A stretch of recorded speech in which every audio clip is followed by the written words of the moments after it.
Hi, and welcome back to my channel, where I'm going to cover the Druid's Circle of the Shepherd class specialization from Xanathar's Guide to Everything, providing a brief description of the subclass as well as explain and set up the various features gained. The Druids of this circle work to protect the habitats of rare endangered creatures and fae from encroachment by civilizations and from monsters of various kinds. They also ensure hunters only take what is absolutely necessary.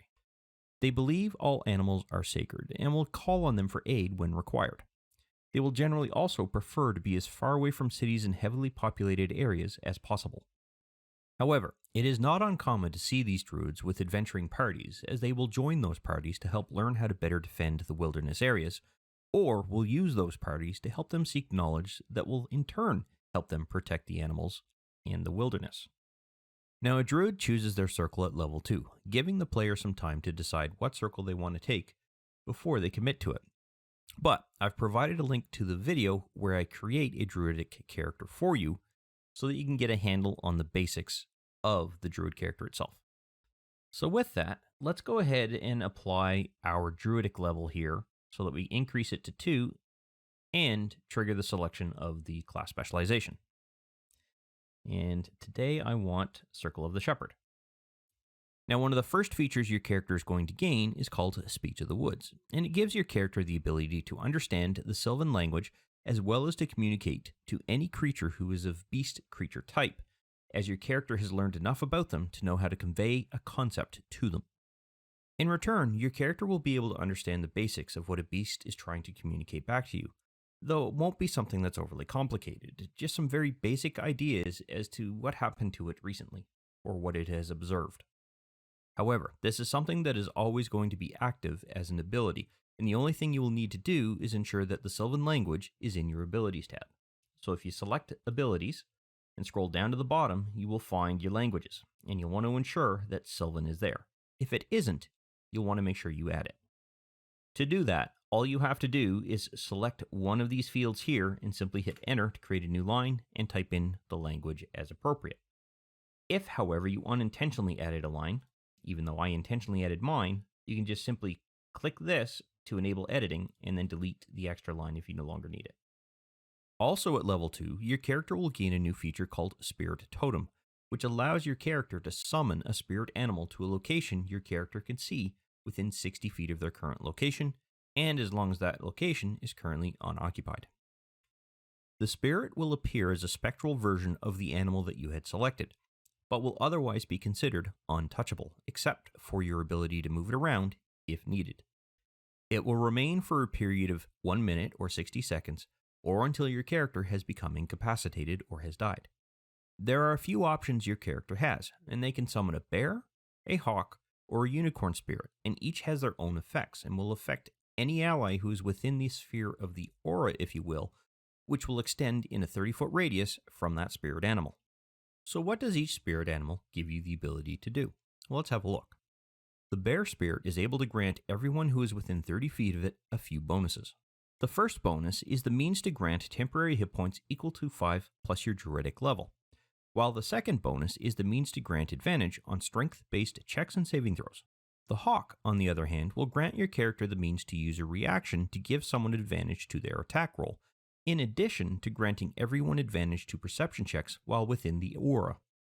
And lastly, the unicorn spirit will extend its protection to those within the aura, and grant advantage on ability checks to detect creatures. As an added bonus, the unicorn spirit also extends the effects of any healing spell your character casts on anyone who is within reach, regardless of if the recipient is within the aura or not. Once the spell has been cast and the healing effect applied, everyone else who is still within the aura will now gain hit points equal to your character's druidic level.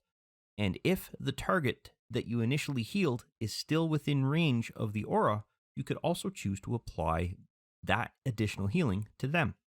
And you may have noticed that I said you get to choose, and that's just it. You have to choose who is going to receive the healing effect after you have cast your initial healing spell.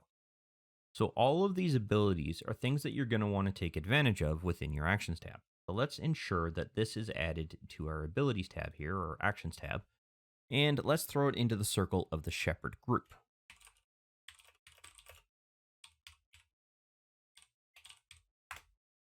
Oops.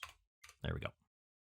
So one of the first things we're going to want to look at is ensure that our temporary hit point gain, as well as our advantage roll capabilities from the Bear Spirit, are in place in relation to the Circle of the Shepherd Spirit Totem feature. And we can see right away that we already have something here that is granting temporary hit points to anyone that you wish to apply it to. And if we take a comparison between what the description states here versus what is in this field, we'll be able to see that this is in fact the correct ability already ready to go, because we have 5 hit points plus your druidic level being added as temporary hit points. Well, we have 5 bonus hit points plus your druidic level that is being added as temporary hit points, because we're only +2 right now. So we're level 2. So that means we are gaining +2 to our +5, giving us a total of +7 temporary hit points. However, we can see that we are missing the advantage that we gain on our strength checks and our strength saving throw rolls within this particular list of options. So we want to go through and make sure that we add a new one. And we're going to add an effect. I'm going to pop this open and begin to edit that. We're going to want to call this Spirit Totem, semicolon. And then we're going to want to ensure that we are gaining advantage on strength-based checks and strength-based saving throws.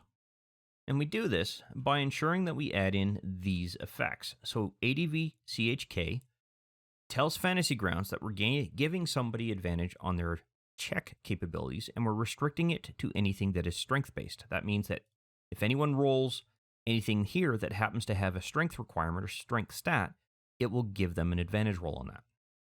In addition, we want to ensure that we grant advantage to our saving throw, but also restrict it to strength, so that any time anyone rolls this strength saving throw here, they will gain advantage. It will last for 1 minute, I do believe. Yep, 1 minute. So we want to line that up with the duration that the spirit is going to be around. We want to ensure that targeting stays as targets, because we will be granting this capability to other characters who are within the aura of the Spirit Totem. In addition, it's not going to expire on the next roll. That is because it's going to last as long as that Spirit Totem is around. And that takes care of anything specific to the Bear Spirit. So let's take a look at the Hawk Spirit. And with this one, we're going to want to set up the ability to give someone advantage to their attack roll as long as your character chooses to use a reaction. Now granted, when we set something up here as an effect, you as the player are going to state that you're going to use a reaction to give someone advantage on their attack roll. It's not that we're going to be able to trigger the reaction directly through an automated capability within Fantasy Grounds. You're going to have to click on the button and drag it onto the character you're granting advantage to. But we can still create this as an effect. And I'm actually, before I do anything, I'm going to quickly modify this so that we can distinguish which effect this is. Okay, so I've just added Bear Spirit to that. Now for this, it's going to be fairly similar. We're going to call it Spirit Totem. And in this case, I'm going to call it the Hawk Spirit, semicolon. And in this particular case, we want to grant advantage on attack. And we don't need to add anything else there. It will also last for 1 minute. Actually, no, it won't. In this particular case, this is going to expire on their next roll. So we're going to get rid of that. It will be on a target, and it will expire on their next roll, because you're using it as part of a reaction within a turn. So it's going to be used during that turn. And I'll show you how to use this here in a moment. I want to get the rest of the effects in place first. The next portion of the Hawk Spirit is the granting of advantage on wisdom, or specifically perception-based checks, while anyone is within the aura. Again, this is something you'll be granting to anyone who happens to be standing within that aura. So we're going to want to create another new effect here. And I'm going to quickly pop this open and just copy and paste this portion.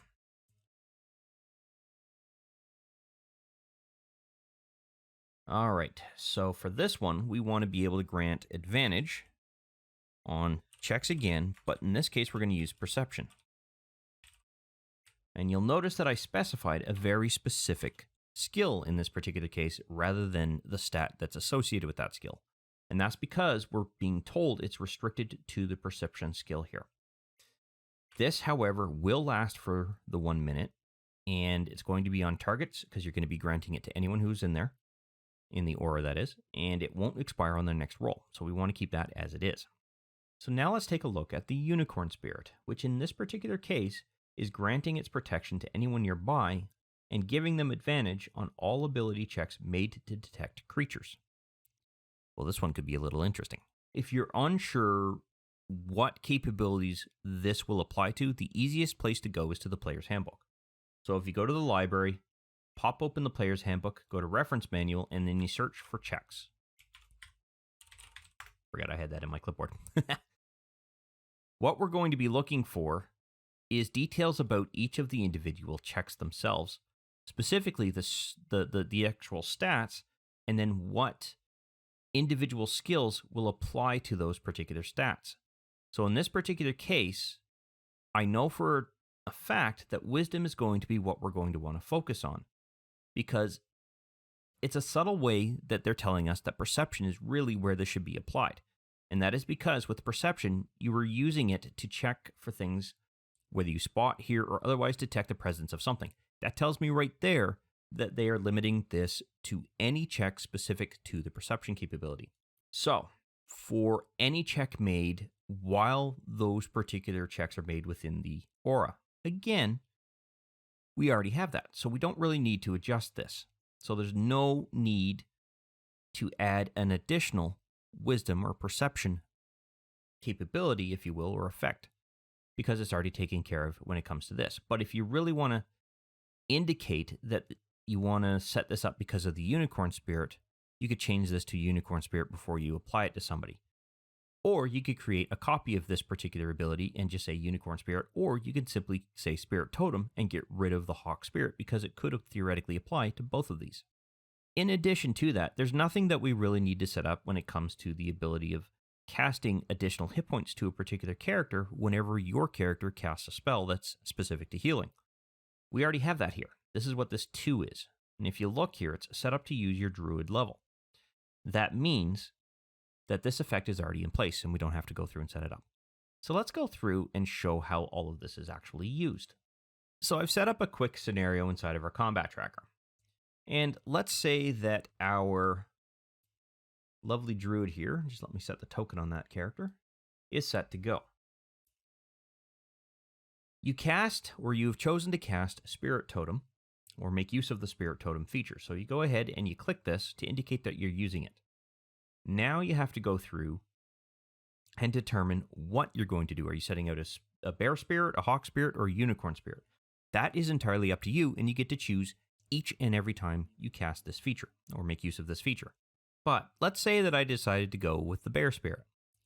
Well, in this particular case, every character who happens to be standing within the aura of that bear spirit, let's say it's standing next to the ape and the wolf here, will be able to gain temporary hit points. So you'll see that this wolf already has 1 temporary hit point. Well, there's good news here. When someone receives temporary hit points that are higher than the temporary hit points they were originally granted, it will grant new hit points. It will overwrite what's currently there. So all you have to do is drop the temporary hit points on each of these, and you'll see that we now have temporary hit points here. The next portion of that is the advantage on their strength checks and their strength saving throws. Well, now all you do is you drop the effect on both of them, and everything is ready to go. So if the ape or the wolf, for some strange reason, had to go through and make a strength-based saving throw or a strength-based check, then within the next 60 seconds or 10 turns, they will have advantage on that roll. And now let's go ahead and take a look at the Hawk Spirit. Well, the Hawk Spirit allows you to be able to use a reaction, which can occur at any point from the top to the bottom of this round, to be able to grant someone advantage on their attack roll. So let's say, for example, that the ape is going, and the ape is attacking this adult black dragon here. Well, what you as a character can do is take a reaction and grant that ape the advantage on their attack roll. So let's go ahead and do that. Let's drop that into place. The ape chooses to make their attack. Of course, they're not targeting anything, but you saw that there were 2 die that got rolled. And we can see that there's a green die roll here, which indicates that 2 dice were actually rolled. Now, as the round goes through, the other thing that can happen here is that both the ape and the wolf, if they're still within the aura of the hawk spirit, will also grant, or be granted, I should say, advantage to any perception-based check that they have to do. So all you have to do is drag and drop the effect on each of them as soon as you execute or activate the spirit totem feature. But in relation to the unicorn spirit, the way this one works is the minute you have the action token and you choose to activate this particular feature, you will be able to apply the perception advantage check, and advantage dice roll, I should say, on everyone who happens to be within that particular aura. So let's say the ape and the wolf are within range of that aura. If, for some reason, you needed to cast, so let me do a little bit of damage on the ape here. I'm going to do 9 points of damage. Now I'm going to heal that particular character, or the ape, I should say. So I'm going to cast Cure Wounds on the ape here. That's going to roll. They're going to get some healing. Now you as the character get to choose to add 2 additional points of healing to anyone who happens to be within that aura. The wolf didn't receive anything because they're not wounded, but the ape did. And you can see that their wounds are gone. Now granted, I cheated there. Technically, I should have burned through the temporary hit points, so I applied the damage directly to them as opposed to their temporary hit points. But that's essentially how that works. So let's move on to the next feature, which in this particular case is called Mighty Summoner, and you will gain this at level 6. And what it does is it enhances any beast or fey creature that your character summons or creates with any spell. And the first enhancement that that beast or fey is going to gain is additional hit points, and this is going to be equal to 2 additional HP for every hit die of a creature that you manage to summon. So if you manage to summon a 4-hit die creature, you would be able to add 8 hit points to their total hit points. The second is that any attack it makes using one of its natural weapons is considered magical, and it will bypass any resistances to non-magical attacks or damage. Now, by the time your character has reached level 6, you will unlock the capability of casting Conjure Animals. It's a level 3 conjuration spell, and this is an example of the beasts that would be affected by this particular feature, Mighty Summoner. So if you manage to bring in one beast of a challenge rating 2 or lower, then if that particular creature happened to have, say, 3 hit die, you would be able to grant 6 additional hit points to that creature's total number of hit points. Each of these beasts would also gain a bonus, but keep in mind, the lower the challenge rating, chances are the lower number of hit die they're going to have. So you'll want to be cognizant of that. As an example, let's say that we have chosen to cast Conjure Animals. Well, you can cast one beast of challenge rating 2 or lower. All right, well, an Allosaurus happens to be a challenge rating of 2. So if I go ahead and summon an Allosaurus or conjure an Allosaurus, you'll notice here that they have 6 hit die. You yourself, as the player, will not be able to modify this number of hit die. The Dungeon Master is going to have to do this. So you're going to have to tell the Dungeon Master, hey, DM, you need to add 12 additional hit points to this particular creature. And if they ask why, you can simply explain to them that they gain 2 extra hit points per hit die it has. In this case, it's 6. 6 times 2 is 12.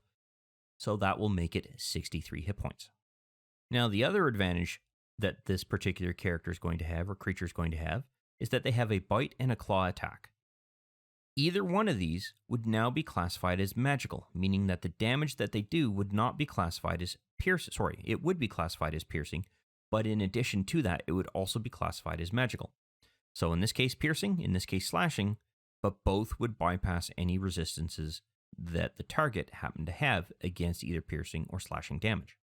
At level 10, your character will gain access to the Guardian Spirit feature, which allows your character to heal any beast or fey creature you have summoned that happens to end its turn within your spirit totem aura. The total number of hit points that will be healed is equal to half of your character's druid level. And this is something that we can very easily set up within our Actions tab. All we have to do is drag and drop this into place as per usual. I'm going to quickly copy and paste our group here so that it sorts everything out for us. And then I'm quickly going to add a healing effect. And within this healing effect, I'm going to add a new item. I'm going to go down here and make sure that I select Druid.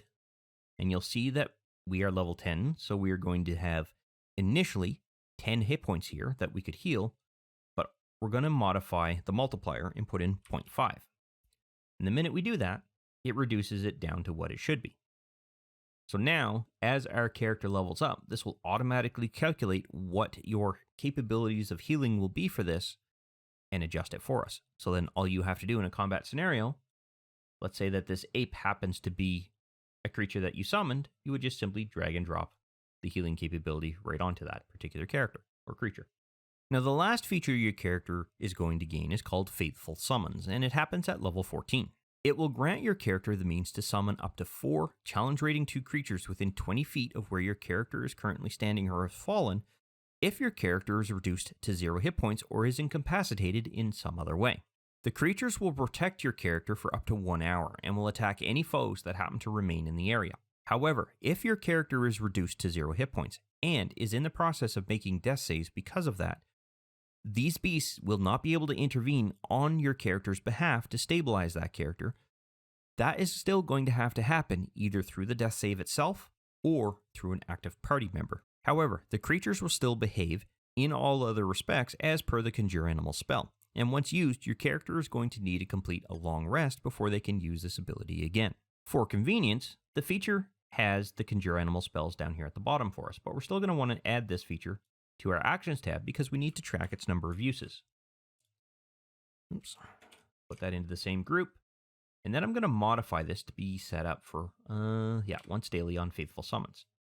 Now, let's say that our character has been reduced, not character selection, let's go to Combat Tracker. Let's say that our character has gone from 115 hit points down to 0, so I'm going to go 115. Now our character technically should be unconscious. You, as you're falling, will be able to summon up to 4 challenge rating 2 creatures that will act as defenders while your character is making their saving throws or while someone is trying to get to you in order to be able to stabilize your character.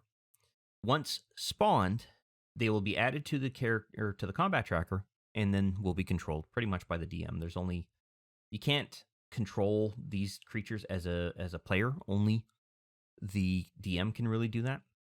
But once the DM shares over a sheet like this, for example, you'll be able to make some of the attack rolls. So if you take a look here, theoretically, that should show up as the Allosaurus with your token associated with it.